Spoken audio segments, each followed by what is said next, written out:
आशा स्वयंसेविका भरती निघाल्या आहेत. कोणत्या जिल्ह्यामध्ये, जागा किती आहेत, ॲप्लिकेशन कसे अप्लाय करायचं, कसे फिलअप करायचं, ऑफलाईन ॲप्लिकेशन कुठून डाउनलोड करायचं आणि कोणकोणते कागदपत्रे लागतात, जागा किती आहेत, हे सविस्तर माहिती आपण या व्हिडिओच्या माध्यमातून पाहणार आहोत. व्हिडिओ शेवटपर्यंत पहा आणि पहिल्यांदा माझा व्हिडिओ बघत असाल तर चॅनलला सबस्क्राईब करून घ्या आणि बेल आयकॉन प्रेस करा. जोपर्यंत आशा स्वयंसेविका भरती कंप्लीट होत नाही तोपर्यंत या चॅनलच्या माध्यमातून वेळोवेळी तुम्हाला अपडेट मिळत राहील. आता कोणत्या जागेवरती आशा स्वयंसेविका भरती केली जाणार आहेत, ज्यांचं 60 वर्ष पूर्ण झालं आहेत, ज्या ठिकाणी आशा स्वयंसेविका रिटायर झाले आहेत, त्या ठिकाणी आपल्याला ही भरती बघायचं आहे. चला तर आपण व्हिडिओ सुरू करूया.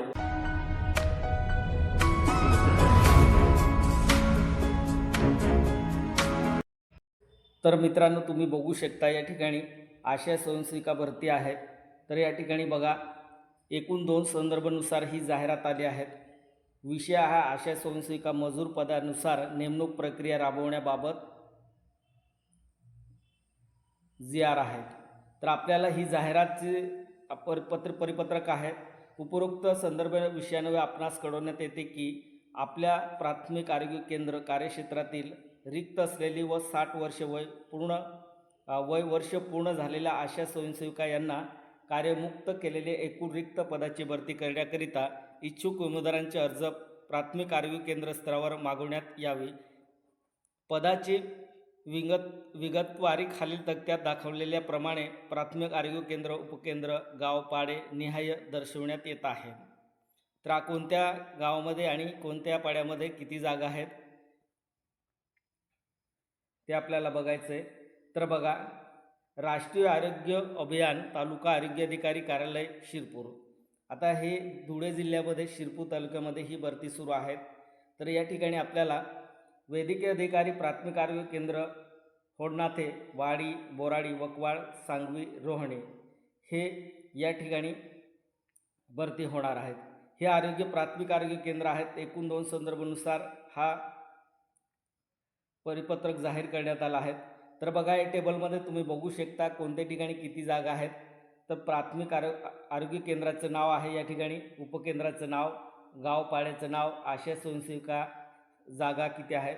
तर बघा, बोराडी प्राथमिक आरोग्य केंद्र, उपकेंद्र बुडकी आणि पाडा आहे कौश्या पाडा, या ठिकाणी 1 जागा देण्यात आल्या आहेत.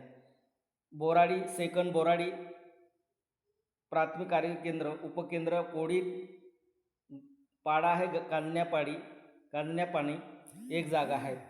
तिसरा आहे बोराडी मालकातर उपकेंद्र धनवाडी या ठिकाणी 1 जागा देण्यात आला आहे. चौथा आहे बोराडी मालकातर गाव आहे मालकातर 1 जागा आहे.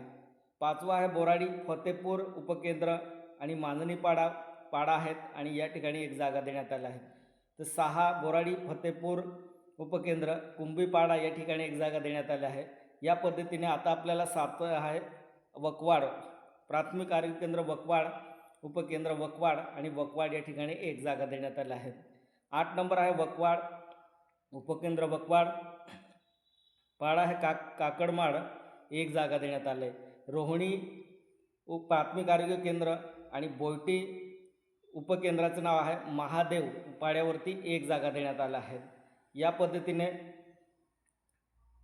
वकवाड काकडमाडा 1 जागा, रोहिणी खंबाडे जगदीशपाडा या ठिकाणी 1 जागा देण्यात आले.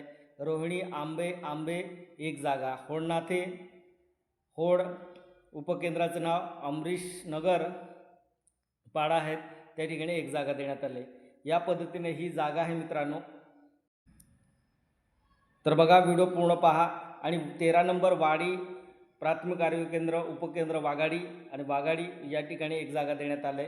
14 आहे खर्दे उपकेंद्र आरोग्य केंद्र, उपकेंद्र वाठोडा आणि जेतपूर या ठिकाणी 1 जागा आहेत. सांगवी होऱ्यापाणी या पाड्यावरती 1 जागा देण्यात आल्या. सांगवी उपकेंद्र सांगवी आणि पानाखेड या पाड्यावरती 1 जागा देण्यात आल्या आहेत. टोटल एकूण 16 जागेसाठी ही भरती सुरू झाली आहे. आता अर्ज आपल्याला कुठे करायचं, प्राथमिक आरोग्य केंद्र या ठिकाणी आपल्याला अर्ज करायचा आहे. तर वरील तक्त्यानुसार नमूद केल्याप्रमाणे शिरपूर तालुक्यातील प्राथमिक आरोग्य केंद्र तसेच संदर्भ क्रमांक 2 नुसार राज्यस्तरावर आशा स्वयंसेविका सेवा सरती आदेशानुसार अंमलबजावणी करणे, मार्गदर्शक सूचना प्राप्त झाल्या त्या पत्रातील मार्गदर्शक सूचना प्राथमिक आरोग्य केंद्र स्तरावर वर्ग करण्यात आल्या आहेत व त्यानुसार तात्काळ आशा स्वयंसेविका भरती प्रक्रिया करिता इच्छुक उमेदवारांचे अर्ज या कार्यालयात पत्र मिळाल्यापासून 7 दिवसाच्या आत सादर करण्यात यावा। अर्ज केलेल्या इच्छुक व पात्र उमेदवारांना करीत सूचना प्रशासकीय अडचण नियमातील बदल किंवा काही गैरप्रकार निदर्शनास आल्यास भरती प्रक्रिया कोणत्याही टप्प्यावर स्थगित करणे किंवा पूर्णपणे रद्द करण्याचे अंतिम अधिकार समितीने राखून ठेवला आहे, याची नोंद घ्यावी। तर हे पत्र जाहीर झाल्यापासून आपल्याला 7 दिवसाच्या आत अर्ज करायचा आहे।